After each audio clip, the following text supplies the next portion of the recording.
You first started with Thrillist in 2005. What do you know now that you didn't know then? There's a great quote that someone said to me recently, which is, as someone who starts a business, you don't own your business owns you.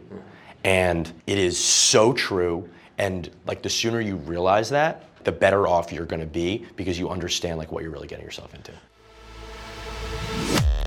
I'm Hartley Sawyer. I'm an actor, an activist, and a full-time work in progress. I am my business. I'm the CEO of me. Pursuing my goal has been a bigger challenge than I ever imagined. And taking risks, it doesn't always come easy for me. So I've come to New York to find how and where some of this city's most successful people find the courage, the strength to act, to roll the dice, make the leap, and make it happen. My education begins right now. This is Courageous Leaders.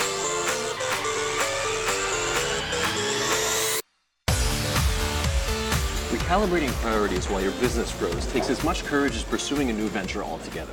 Ben Lehrer is mastering the art of evolution, but he's still having fun.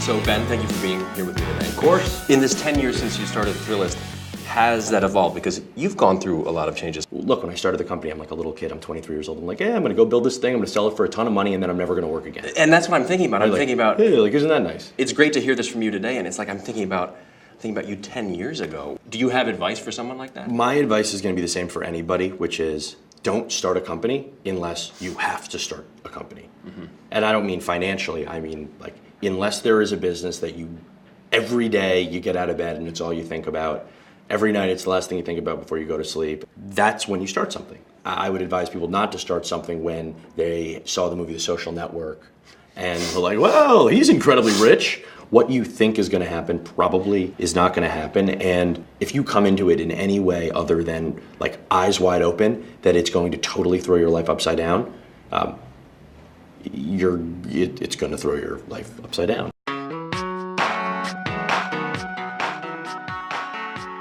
For me, the biggest change in the last few years here was I had a vision for what I wanted the product to be, and I built a business to monetize that product, and ultimately got more and more obsessed with the short-term focus on monetization and further away from spending the time that I wanted to spend developing the product that was in my head. It kept being the meetings that I was pumped about were meetings that were associated with design, that were associated with merchandising, that were associated with product, and the meetings that I didn't like, a lot of the HR stuff. Mm-hmm. I didn't like a lot of the finance. It didn't touch on your passion. It's stuff that I spend time on, but I've surrounded myself with people who are better at that stuff and more passionate about that stuff. You delegated.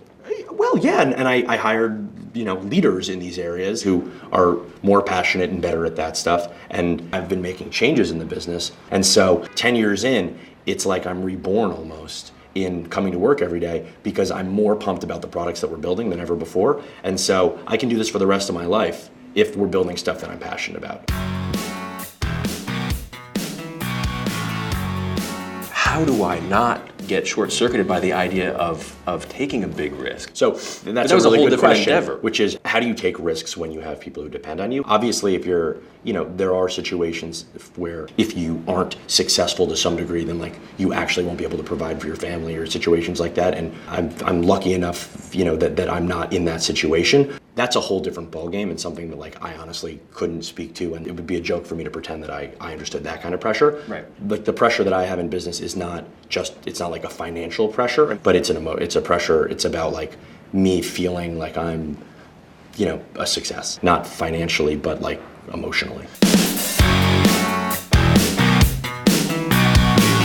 I should take my business seriously, but I shouldn't take life too seriously. That's the right way to think about it, which is just enjoy yourself. Like life is short. Have fun, and if work's not fun, then change it. I mean, that would be the advice that like I give to entrepreneurs that I work with. Recently, one of our companies came to me, and I just had a catch up with him, and I looked at the business, and he told me what they were doing and what the plan was, and it was just like so apparent that he had lost any excitement for the biz. I'm like, look, you have no passion for what you're doing whatsoever. You have any other things that you've been thinking about? And he's like, well, to be honest, there is this one sort of crazy, weird project. And I said, take a week's vacation, clear your head, come back, and start tackling that other thing on your own and seeing if it becomes something that you're excited about. Do something that you are passionate about and excited about, go do it. So you follow that fire. If you want to do it, go do it. In every aspect of your life, just go do it. I actually believe in weekends. Okay. Like I legitimately disconnect because otherwise, like I've been doing this for 10 years. Like I will explode at a certain point. It's just too much. It's too much stress. It's too much anxiety, and I need that break and that separation. And I'm able to get that only by actually forcing it. Yeah. That break is really necessary, and it's what's allowed me to do this for 10 years and not burn out. You know, here's a funny little anecdote. I was with my wife and another couple, and one of the guys was talking about this challenge they're having in business. And he talked to Emily about it, and he said things at work are terrible. It's the worst ever. And she goes, "You're healthy?" He's like, "Yeah." He's like, "Your family's okay?" He's like, "Yeah." She's like, "You'll be fine." And I just thought that was such an awesome way to look at things, that work isn't life or death. Like my best days and my worst days are here, but I'm trying to find ways to create less volatility in the difference between the best and the worst day. What did I learn from Ben? If you don't run your business runs you. Courage is knowing the path will change. But if you roll with the punches and go in with both eyes open, you can see change for what it really is, an opportunity to evolve.